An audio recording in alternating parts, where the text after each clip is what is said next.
আসসালামু আলাইকুম। ঈদ মোবারক। পবিত্র ঈদ উল ফিতরের শুভেচ্ছা সবাইকে। ঈদের নামাজের জন্য মসজিদের দিকে যাচ্ছি। এবছর ঈদ ঢাকাতেই করলাম,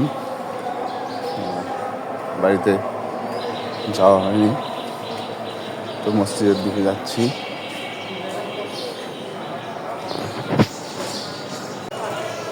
চারিদিকে শুধু মানুষের মসজিদে নামাজে যাওয়ার দৃশ্য।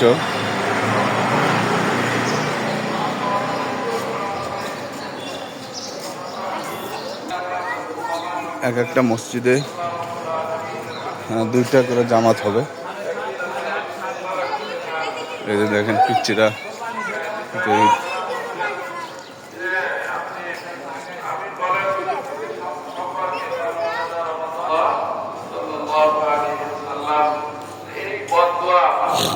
তাদের জন্য যারা রমজান পাইল আর গুনাহ মাফ করে রমজানে হাজারো সুযোগ ছিল, এই সুযোগের পরেও যারা আমরা আল্লাহ রাব্বুল আলামিনের সন্তুষ্টি অর্জন করে গুনাহ মাফ করাইতে পারেনি, তাদের জন্য আজকে ঈদ না বলা হয় ভক্তি।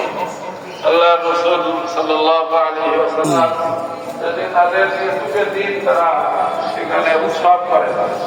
আল্লাহ সাল্লাল্লাহু আলাইহি ওয়াসাল্লাম বললেন যে আল্লাহু লাকুম বিহিমা খায়রাম মিনহুমা ইয়াবুল তাইয়া।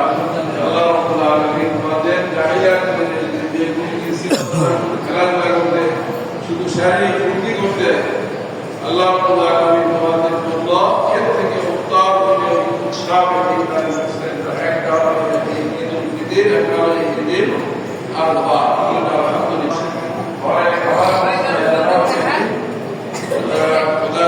আলহামদুলিল্লাহ কষ্ট না থাকে, তাদের সমস্ত অপরাধগুলো মিটে যায়।